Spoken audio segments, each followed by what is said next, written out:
દિવાળી એ પ્રકાશનો તહેવાર છે, પરંતુ આ દિવાળીમાં જ કંઈક એવી ઘટનાઓ બનતી હોય છે જેના કારણે અમુક પરિવારોમાં હંમેશ માટે અંધકાર ફેલાઈ જતો હોય છે.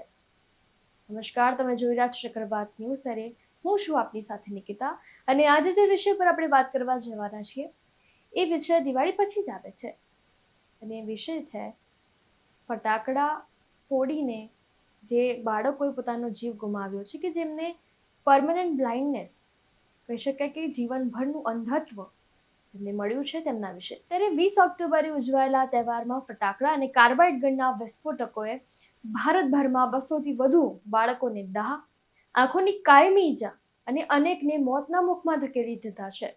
ગુજરાતમાં તો આંકડા વધુ ચિંતાજનક બન્યા છે, જેમાં જોવા જઈએ તો 50થી વધુ બાળકો ગંભીર રીતે દાઝ્યા છે, જેમાંથી એક 16 વર્ષની માસૂમ દીકરીની એક કરુણ ઘટના સામે આવી હતી કે જેનું આયર્નની પાઇપને કારણે તેને આયર્નની પાઇપ તેના માથામાં વાગી હતી, તેના કારણે તેનું મોત નીપજ્યું હતું. ભારતભરમાં હોસ્પિટલો અને 108 જેવી ઇમરજન્સી સર્વિસના રિપોર્ટ્સ અનુસાર 200થી વધુ બાળકો, મુખ્યત્વેમાં જોવા જઈએ તો 5 થી 15 વર્ષના બાળકોની એજ છે કે જેમાં સૌથી વધારે બાળકો ફટાકડાથી દાઝ્યા છે. અમદાવાદની વાત કરીએ તો અમદાવાદમાં 10થી વધુ બાળકો દાઝ્યા છે, જેમાં મેં કીધું કે 16 વર્ષની હિના પટેલનું પાઇપ વિસ્ફોટથી મોત થયું છે. તે માત્ર ફટાકડા જ ફોડી રહી હતી, તેનો આમાં શું વાંક?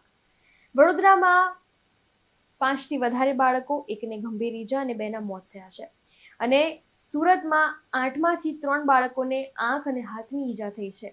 જામનગરમાં 5માંથી 2 બાળકોને કાર્બાઇડના કારણે આંખોનું નુકસાન થયું છે. આમ કહી શકાય કે ગુજરાતમાં 50થી વધારે બાળકો ગંભીર રીતે દાઝ્યા છે, અને જેમાં 2 બાળકોના મોત થયા છે.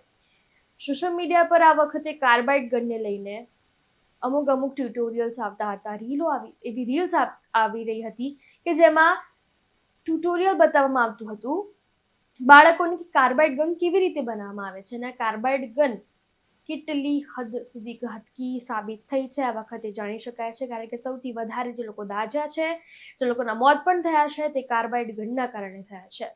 હવે આ તો વાત હતી ગુજરાતની, પરંતુ જો ભારતભરમાં વાત કરીએ તો સૌથી વધારે મધ્યપ્રદેશમાં 122થી વધુ કેસ, જેમાં 14 બાળકોને કાયમી અંધત્વ, દિલ્હીમાં 24 બાળકો, જેમાં 12 વર્ષથી ઓછા બાળકોને હોસ્પિટલ ખાતે ખસેડવામાં આવ્યા, જ્યાં 10ને તો આઈસીયુમાં ભરતી કરવા પડ્યા. હૈદરાબાદમાં 20 બાળકોની આંખોને નુકસાન, અને ઉત્તર પ્રદેશમાં 9 બાળકોને પરમનન્ટ બ્લાઇન્ડનેસ. હવે આ કોઈ ઉંમર છે? બાળકોને હજી એમનું આગળનું ભવિષ્ય જીવવાનું છે, જોવાનું છે, આખી દુનિયા જોવાની બાકી છે, અને આ જ ઉંમરે જો એમને આ રીતની કહી શકાય કે શરીરમાં આ રીતનું એમની પાસે અગર આવું કંઈ થઈ જાય છે, આવી કોઈ ઘટના બની જાય છે, એમનું કોઈ એવું અંગ જતું રહે છે, અને એ પણ કાયમી ધોરણે પરમનન્ટ રીતે અગર એમનામાં કોઈ એવી વિકલાંગતા આવી જાય છે, તો પછી આગળનું જીવન એ કેવી રીતે જીવશે?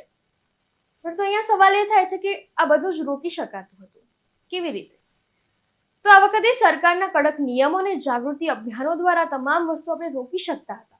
ભારત સરકાર અને સુપ્રીમ કોર્ટે દિવાળી 2025 માટે ગ્રીન ક્રેકર્સ પર ફૂલ ફોકસ કર્યો હતો. આ ક્રેકર્સ 30% ઓછો ધુમાડો કરે છે અને 25% ઓછો અવાજ કરે છે. બસ્ટિંગનો સમય પણ મર્યાદિત કરવામાં આવ્યો હતો. દિવાળી પર માત્ર રાતના 8 થી 10 વાગ્યા સુધીનો જ કહી શકાય કે મંજૂરી આપવામાં આવી હતી ફટાકડા ફોડવા માટે, અને દિલ્હી એનસીઆરમાં તો સીધો પ્રતિબંધ હતો, પરંતુ ઓનલી ફોર ગ્રીન ક્રેકર્સ માટે જ અલાઉન્સ હતું, કે ખાલી ગ્રીન ક્રેકર્સ જ ફોડવા માટેની પરવાનગી આપવામાં આવી હતી. ત્યારે ગુજરાતમાં પણ સુપ્રીમ કોર્ટના આધારે કડક નિયમો જારી કરવામાં આવ્યા હતા. અમદાવાદ, સુરત જેવા શહેરોમાં 19 ઓક્ટોબરથી 5 નવેમ્બર સુધી માત્ર ગ્રીન ક્રેકર્સ જ ફોડવાની મંજૂરી હતી. 8 થી 10 વાગ્યા સુધી જ સેમ એ જ અહીંયા પણ નિયમ લાગુ પડતો હતો. લાઉડ ક્રેકર્સ પર પૂરેપૂરો પ્રતિબંધ હતો. ઈ કોમર્સ પર વેચાણ પર પ્રતિબંધ હતો. માત્ર લાયસન્સ વેપારીઓને જ મંજૂરી આપવામાં આવી હતી. સાથે જીએસટીએમ અને એએમસી સાથે ફાયર ડિપાર્ટમેન્ટે પણ સંયુક્ત એડવાઇઝરી જારી કરી હતી. શું હતી એ? ખુલ્લી જગ્યાએ જ ફટાકડા ફોડો, પ્રતિબંધિત વિસ્ફોટકોના ઉપયોગનો ઉલ્લંઘન કરો, તેનો વધારે ઉપયોગ ના કરો.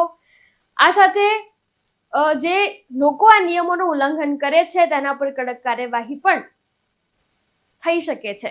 BNSS ની કલમ 163 હેઠળ પ્રતિબંધાત્મક આદેશ છે. આ નિયમો માત્ર પ્રદૂષણ ઘટાડવા માટે નથી, આ છે બાળકોની સુરક્ષા માટેનું હથિયાર, કારણ કે દર વર્ષે 50% ઈજા બાળકોને થાય છે અને પોલ્યુશનથી AQI સિવિયર 401 પહોંચી જાય છે, 401થી વધારે ઉપર જતો રહે છે. હવે AQI વિશે તો બધાને ખબર જ છે કે AQI શું હોય છે, કે એ છે એર ક્વોલિટી ઇન્ડેક્સ. એ જેટલો વધતો જાય ને એટલું વાતાવરણ પ્રદૂષણ વધારે ફેલાયેલું છે. એ વસ્તુ એ બતાવે છે AQI જેટલો વધારે હોય ત્યારે લોકોને શ્વાસ લેવામાં તકલીફ થાય છે. નાના બાળકો, પ્રેગ્નન્ટ વિમેન, જેટલા પણ લોકો છે, બધા સિનિયર સિટીઝન્સ છે, બધા લોકો પરેશાની, હાલાકી ભોગવવાનો તેમને વારો આવે છે. ત્યારે આ બધા નિયમો હતા, આ બધી એડવાઇઝરીઝ હતી, આ બધું જ કંઈ જ ફોલો કરવામાં નથી આવ્યું અને પરિણામ અત્યારે આપણે ભોગવી રહ્યા છે. જે રિપોર્ટ સામે આવ્યા છે તે બાળકોએ કહી શકાય કે પરમનન્ટલી બ્લાઇન્ડનેસ એમને આવરી છે અને કાયમી અંધત્વ. હવે આ ઉંમરે જ એમને આ વસ્તુ થઈ છે એટલે વિચારી શકો કે આગળનું એમનું આખું જીવન જ એમને જોવાનું બાકી હતું. બધું જ સફર હવે એમને કરવું પડશે. હવે એક જ આશા એ જ રહેશે કે આ વખતે તો આ બધું ફોલો કરવામાં નથી આવ્યું, કે જે ચૂક રહી ગઈ છે. પેરેન્ટ્સની પણ અમુક વાર એવી ભૂલ થઈ જતી હોય છે કે તેઓ ધ્યાન નથી રાખી શકતા બાળકોનું. પરંતુ આ બધા જ નિયમોનું હવે આવતી દિવાળીમાં, નેક્સ્ટ દિવાળીમાં આ બધી જ એડવાઇઝરી ને નિયમોનું જો સારી રીતે પાલન કરવામાં આવશે ને, તો મને નથી લાગતું કે આવતી દિવાળીમાં આ રીતના કોઈ ગંભીર રીતે કોઈ દાઝે કે કોઈ આવા ઇન્સિડન્ટ્સ બની શકે છે. તકેદારી રાખવી આપણા હાથમાં છે, નિયમો સાચવવા, નિયમોને ફોલો કરવા પણ આપણા જ હાથમાં હોય છે. ત્યારે આ દુર્ઘટના એક પ્રશ્ન ઊભો કરે છે કે દિવાળી આનંદની છે કે પ્રદૂષણ ઈજાની? સ્કૂલો, NGO અને સરકારી અભિયાનોમાં જાગૃતિ ફેલાવવી જોઈએ. વિડીયો, વર્કશોપ અને સોશિયલ મીડિયા દ્વારા બાળકોને સમજાવવા જોઈએ કે ગ્રીન દિવાળી એ સુરક્ષિત દિવાળી હોય છે.